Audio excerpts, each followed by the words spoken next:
Hello साथियों, आज का जो क्लास होने वाला है आप सभी को वो कक्षा 10 एससीईआरटी बुक और वो भी हिस्ट्री का। काफ़ी सारे लोगों का ये कमेंट आ रहा था कि सर क्लास 10 का जो हिस्ट्री है वो कवर करवा दीजिए। क्लास 10 का हिस्ट्री जो है मुझे यूट्यूब पे नहीं मिल रहा है ज़्यादातर, और ख़ास तौर पे एससीईआरटी की हम बात करें तो चलिए इक्या एक अर्थात अध्याय 1 जो है हमारा इतिहास की दुनिया, और कक्षा 10 जो कि एससीईआरटी के बेस के आधार पर ही ये नोट्स तैयार किया गया है जो कि इस वीडियो में हम कवर करने वाले हैं। तो चलिए एक एक करके पॉइंट हम देख लेते हैं। आखिरकार सबसे पहले अध्याय 1 में क्या है, तो राष्ट्रवाद की भावना। देखिए, राष्ट्रवाद की भावना का जो बीजारोपण की हम यदि बात करें तो यूरोप पुनर्जागरण काल से ही हो चुका था। यूरोप में जो है पुनर्जागरण काल से ही यदि हम बात करें राष्ट्रवाद की भावना तो ये जागृत हो चुका था। नेपोलियन ने जर्मनी और इटली के आप देखेंगे राज्यों को भौगोलिक नाम की परिधि से बाहर कर उसे वास्तविक एवं राजनीतिक रूपरेखा प्रदान की। कौन? नेपोलियन ने सन 1815 ईस्वी के कितने ईस्वी में? 1815 ईस्वी में वियना सम्मेलन हुआ था। ध्यान रखेंगे हम लोग कि वियना सम्मेलन कब हुआ था, तो 1815 ईस्वी में। और सम्मेलन की मेजबानी जो है वो कौन किया था, तो ऑस्ट्रिया किया था। ध्यान रखेंगे। और इसके जो चांसलर थे मेटरनिक, तो इनके ही द्वारा जो है मेजबानी किया गया था। और 1815 में कौन चीज़ हुआ था, तो वियना सम्मेलन। अक्सर ये एग्जाम में पूछे जाते हैं। आगे है लुई फिलिप, एक उदारवादी शासक था। यदि हम बात करें लुई फिलिप के बारे में तो ये किस तरह के शासक थे, तो उदारवादी शासक थे। देखिए, एससीईआरटी का बुक जो है खास तौर पे यदि हम हिस्ट्री की बात करें तो कहीं ना कहीं आपके लिए काफ़ी इम्पोर्टेंट हो जाता है, और इसी के लिए सीटीटी सक्सेस क्लासेज जो है आपको संपूर्ण नोट्स प्रोवाइड की रही है। अभी तक सैकड़ों स्टूडेंट जो है ये नोट्स ले चुके हैं और कहीं ना कहीं अपनी तैयारी को बहुत ही बेहतर कर रहे हैं। तो यदि आप भी चाहते हैं क्लास 3 से लेकर के 10 तक का नोट्स मुझे एक साथ प्राप्त हो जाए और बहुत ही कम समय में हम बेहतर तैयारी कर सकें, और बीपीएससी की जो ये टीआरई परीक्षा है जिससे हम शिक्षक बन पाए, तो निश्चित तौर पर ये नोट्स आपको परचेज करनी चाहिए। परचेज करने के लिए हमारा व्हाट्सएप नंबर है 8873794919। इससे आप संपर्क करके और यहाँ से आप बहुत ही आसानी से नोट्स जो हैं वो परचेज कर सकते हैं। चलिए हम वीडियो को शुरू करते हैं और देखते हैं अगला पॉइंट क्या है। तो अगला पॉइंट जो है आपका ये इटली जो है 19वीं शताब्दी के आरंभ में, इटली जो है 19वीं शताब्दी के आरंभ में मात्र एक भौगोलिक अभिव्यक्ति जहाँ कई स्वतंत्र राज्य हुआ करते थे। ठीक है, इटली में ऑस्ट्रिया और फ्रांस जैसे विदेशी राष्ट्रों का हस्तक्षेप था। देखिए, यदि आप बात करेंगे हिस्ट्री में खास तौर पे यदि 10 में, तो सबसे ज़्यादा यदि हम बात करेंगे एक एक पॉइंट तो देखेंगे ही, लेकिन सबसे इम्पोर्टेंट जो आपका चैप्टर हो जाता है इसमें वो आपका भारतीय राष्ट्रीय आंदोलन, जो कि आप इसमें देखेंगे और बहुत ही बेहतरीन ढंग से क्लास 10 में दिया गया है। यहाँ आप आगे चलेंगे, देखिए चैप्टर भारत में राष्ट्रवाद। ये जो चैप्टर इतना ज़्यादा इम्पोर्टेंट हो जाता है, ख़ास तौर पे यदि हम बात करें जिस तरह से भारतीय राष्ट्रीय आंदोलन की बात की गई है आपके सिलेबस में, उसके अकॉर्डिंग आपका ये चैप्टर काफ़ी इम्पोर्टेंट हो जाता है। तो सबसे पहले हम चैप्टर 4 ही आप लोग के साथ डिस्कशन कर लेते हैं, इसके बाद 1, 2, 3 हम देख लेंगे। ठीक है, राष्ट्रवाद का शाब्दिक अर्थ क्या होता है, तो राष्ट्रवाद का जो शाब्दिक अर्थ होता है राष्ट्रीय चेतना का उदय। 19वीं शताब्दी के पूर्वार्ध में भारत छोटे छोटे राज्यों में विभक्त था। ठीक है, 19वीं शताब्दी में राष्ट्रीय चेतना का उदय मुख्य रूप से अंग्रेजी शासन व्यवस्था का परिणाम था। जैसे कि आप सभी को पता ही है कि 19वीं शताब्दी में यदि हम बात करें तो अंग्रेजी शासन व्यवस्था भारत पे थे, और उसी का परिणाम है कि हम लोग जो हैं यदि भारतीय स्वतंत्रता आंदोलन की हम बात करते हैं तो उसमें अंग्रेज़ों का अहम रोल है। ठीक है, 1858 में महारानी विक्टोरिया के उद्घोषणा के साथ ही सभी देश राज्य ब्रिटिश साम्राज्य के अधीन आ गए थे, और 1878 में तत्कालीन वायसराय जो थे लॉर्ड लीटन ने वर्नाकुलम प्रेस एक्ट पारित किया था। याद रखेंगे, बहुत ही इम्पोर्टेंट है ये वर्नाकुलम प्रेस एक्ट पर कठोर प्रतिबंध लगाया था। कौन? तो उस समय के जो वायसराय थे लॉर्ड लीटन ने। ठीक है, बढ़ते हम अगले पॉइंट।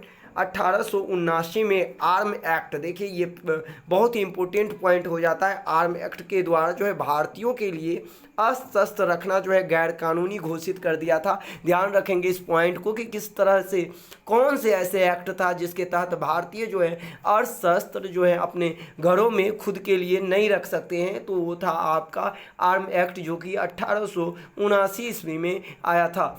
यदि हम बात करें 1905 में, फेमस है हमारे इतिहास के पन्नों पर इसलिए क्योंकि इस 1905 में ही बंगाल विभाजन हुआ था। क्या हुआ था? बंगाल विभाजन। मुख्य रूप से यदि हम बात करें तो कर्जन ने, लॉर्ड कर्जन जो बंगाल का विभाजन किया था, तो सांप्रदायिकता के आधार पर, जो सांप्रदायिकता यानी कि सांप्रदायिकता के आधार पर जो तर्क देते हुए इसे जो है प्रशासनिक सुविधा हो, इसको तर्क, देखिए मूल रूप से जो था 1905 की यदि हम बात करें तो लॉर्ड कर्जन ने हिंदू मुस्लिम एकता को भंग करने के लिए इसे जो है वो अलग किया था। लेकिन उन्होंने जो दलील दिया था जनता के सामने, उनका कहना था कि प्रशासनिक सुविधा होगा और इसी वजह से हम बंगाल का विभाजन कर रहे हैं। ठीक है, बढ़ते अगले पॉइंट। 1910 की यदि हम बात करें तो एक एक्ट आया था जिसका नाम था इंडियन प्रेस एक्ट। ठीक है, इंडियन प्रेस एक्ट। तो क्या था इंडियन प्रेस एक्ट? जानते हैं, उत्तेजित लेख छापने वाले को दंडित करने के लिए पारित किया गया था। यानी कि ध्यान रखेंगे, जो इंडियन प्रेस एक्ट जो लागू किया गया था, इससे यह तय हो गया कि यदि कोई भी व्यक्ति भारत में रह करके और भारत के खिलाफ यदि कोई उत्तेजित, इस तरह के उत्तेजित वाले यदि वो खबर लिखते हैं तो उन्हें दंडित किया जाएगा। और ये 1910 में यह एक्ट आया था। यदि हम बात करें डलहौजी की, तो डलहौजी की संरचनात्मक, आप यहाँ देख सकते हैं, संरचनात्मक योजना के अंतर्गत भारत में रेलवे, टेलीग्राफ और लाइन एवं व्यवस्थित परिवहन व्यवस्था शुरुआत की गई थी। किसके शासन में? तो डलहौजी के शासनकाल में। ठीक है, बढ़ते हम अगले पॉइंट। 1882 में सूती वस्त्र पर से आयात कर हटा लिया गया था। यदि आपसे पूछा जाए कि भारत में कब सूती वस्त्रों पर से जो आयात कर है वो हटा दिया गया था, तो ध्यान रखेंगे 1852 में। भारत में मशीन से बना सामान इंग्लैंड से आता था। कहाँ से आता था? तो इंग्लैंड से। यहाँ से कच्चा माल जो है भारत से जाते थे और उधर से फिर बन करके जो है बने बनाया सामान जो मशीन से बनते थे वो भारत में आयात होता था। ठीक है, देखेंगे अगला पॉइंट। 1857 के बाद विद्रोह की बारंबारता, जिसमें नील विद्रोह एवं पवना विद्रोह प्रमुख था। यदि हम बात करें 1857 की क्रांति की, तो आपको पता हुई होगा भारतीय राष्ट्रीय आंदोलन में यदि हम बात करें सबसे पहला क्रांति माना जाता है तो 1857 की क्रांति। और 1857 की क्रांति के बाद बार बार कई सारे आंदोलन हुए, इसीलिए हम इस पॉइंट में सम्मिलित किए हैं कि उसके बाद ही नील विद्रोह हुआ। और यदि हम बात करें तो और भी बहुत सारे विद्रोह इसके साथ सम्मिलित थे, जैसे पवना विद्रोह। सन 1885 में अखिल भारतीय राष्ट्रीय कांग्रेस की स्थापना हो गई। कितने ईस्वी में? तो 1885 ईस्वी में। और आपको बता दें तो कहाँ हुई थी? तो मुंबई में हुई थी। ठीक है, बढ़ते हम अगले पॉइंट की तरफ। 1915 और 17 के बीच जो है एनी बेसेंट, यानी कि कौन थे? एनी बेसेंट और तिलक ने आयरलैंड में, याद रखेंगे कहाँ पे? आयरलैंड में भारत में होर्मोलिंग, यानी कि आयरलैंड से प्रेरित होकर के भारत में कौन से? तो होर्मोलिंग आंदोलन जो है आरंभ किया था। कौन थे इसके दो व्यक्ति? तो एनी बेसेंट और बाल गंगाधर तिलक ने। बढ़ते हम अगले पॉइंट की तरफ। अगला पॉइंट है भारत में क्रांतिकारी संगठन।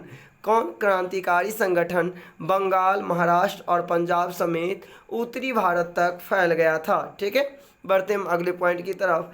भारतीय क्रांतिकारियों ने लाला हरदयाल के प्रयास से 1913 में गदर पार्टी की स्थापना की। याद रखेंगे गदर पार्टी के संस्थापक कौन थे? तो लाला हरदयाल थे। और कितने ईस्वी में इन्होंने गदर पार्टी की स्थापना की? तो 1913 ईस्वी में इन्होंने गदर पार्टी की स्थापना की, लाला हरदयाल। यदि हम बात करें प्रथम विश्व युद्ध के वर्षों में ही 1916 में दो महत्वपूर्ण राजनीतिक घटनाएं भारत में घटी। यदि हम बात करें कौन कौन से दो घटनाएं, तो सबसे पहले हम बात करें, पहला कांग्रेस के विभाजन जो है दो दलों में, गर्म दल और नरम दल में हो गया था।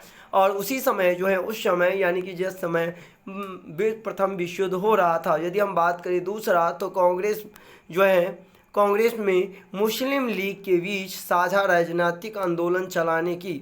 ठीक है, बढ़ते हम अगले पॉइंट की तरफ। अगला पॉइंट है आपका रॉलेक्ट एक्ट से संबंधित। तो हम जानते हैं रॉलेक्ट एक्ट, जैसे कि आप सभी को पता ही है, रॉलेक्ट एक्ट जो है बिना दलील, बिना अपील और बिना वकील इसे कहा जाता है रॉलेक्ट एक्ट को। यानी कि रॉलेक्ट एक्ट जो है 1919 में पारित हुआ, जिसमें किसी भारतीय को बिना अदालत में मुकदमा चलाए उसे जेल में बंद किया जा सकता था। यही था कौन सी, रॉलेक्ट एक्ट। इस कानून के विरोध में 13 अप्रैल 1919 को पूरे भारत के लोग जो है प्रसिद्ध जो आपका जालियांवाला बाग था वहाँ पे एकत्रित हुए। वहीं पे जो है जनरल डायर के द्वारा जो है वो आदेश दिया गया और गोली चलाया, जिसमें लाखों लोग जो हैं हजारों लोग मारे गए थे। और जो फेमस हैं जालियांवाला बाग हत्याकांड के लिए कब हुआ था, तो 13 अप्रैल 1919 में। आगे हम पढ़ते हैं, रॉलेक्ट एक्ट के विरोध के लिए गांधी जी की अध्यक्षता में एक सत्याग्रह सभा आयोजित की गई और गिरफ्तारी भी दी गई। ठीक है, 9 अप्रैल 1919 को, कितने डेट ध्यान रखेंगे, 9 अप्रैल 1919 को, कितने, 9 अप्रैल 1919 को स्थानीय नेता डॉक्टर सत्यपाल एवं किचलू को गिरफ्तार किया गया। अक्सर पूछे जाते हैं कि डॉक्टर सत्यपाल और किचलू को कब गिरफ्तार किया गया, तो 9 अप्रैल 1919 को। ठीक है, बढ़ते हम अगले पॉइंट की तरफ। जिला मजिस्ट्रेट कौन था, जनरल डायर ने बिना किसी चेतावनी के शांतिपूर्ण जो हो रहे आंदोलन था जिस पर गोलियां चलाकर लगभग आप देख सकते हैं कितने लोगों मारे गए, तो लगभग हजारों लोगों की क्या कर दी गई, हत्या कर दी गई। ध्यान रखेंगे इस बात को, कौन चलाए थे, किसके आदेश पर, तो जनरल डायर के। ठीक है, कौन डायर, तो ओ डायर। अगले हम बढ़ते हैं अगले पॉइंट की तरफ। दिसंबर 1920 के कांग्रेस के नागपुर अधिवेशन में, याद रखेंगे 1920 में कौन सा अधिवेशन हुआ था, तो नागपुर अधिवेशन में कलकत्ता अधिवेशन का प्रस्ताव की पुष्टि की गई तथा स्वशासन की जगह, देख सकते हैं यहाँ स्वराज का लक्ष्य प्रस्तावित किया गया। याद रखेंगे किस अधिवेशन के तहत स्वशासन की जगह स्वराज का लक्ष्य प्रस्तावित किया गया, तो आप ध्यान रखेंगे ये आपका अधिवेशन था, कौन सा अधिवेशन, तो याद रखेंगे नागपुर अधिवेशन। अगला पॉइंट है असहयोग आंदोलन। असहयोग आंदोलन महात्मा गांधी के नेतृत्व में प्रारंभ किया गया था, इस चीज़ को आप ध्यान रखेंगे। इसके बाद महात्मा गांधी के नेतृत्व में फरवरी सन 1921 ईस्वी को असहयोग आंदोलन की शुरुआत की गई, डेट आप ध्यान रखेंगे। इस तरह से और भी बहुत सारे पॉइंट हैं जिसे कहीं ना कहीं एक वीडियो में कवर करना संभव नहीं है। यदि हम मुख्य बात देखें तो यहाँ आप देख सकते हैं पूना सार्वजनिक सभा का गठन कब हुआ, इंडियन लिंक का स्थापना कब हुआ, Madras Mahajan Sabha, East India Company, Bengal British, सारे के सारे यहाँ जो है मुख्य तिथि जो है वर्ष दिया गया है। तो आप कहीं ना कहीं यदि चाहते हैं कि एक ही साथ मुझे ये सारे वीडियो PDF उपलब्ध हो जाए, तो हमारे दिए गए जो व्हाट्सएप नंबर है वहाँ से आप जो है पूर्ण रूप से जो है नोट्स को परचेज कर सकते हैं। देख सकते हैं इसमें आपको यदि हम बात करें तो BPSC जो 2023 के लिए टीचर की वैकेंसी आई है उसके लिए आपको मात्र 499 रुपये देने होंगे, जिसमें SCRT के PDF संपूर्ण किताब का निचोड़ आपको एक साथ मिल जाएंगे। तो मिलते हैं नेक्स्ट वीडियो में, अभी के लिए बस इतना ही। बने रहे मेरे इस YouTube channel CTT success classes पे। धन्यवाद।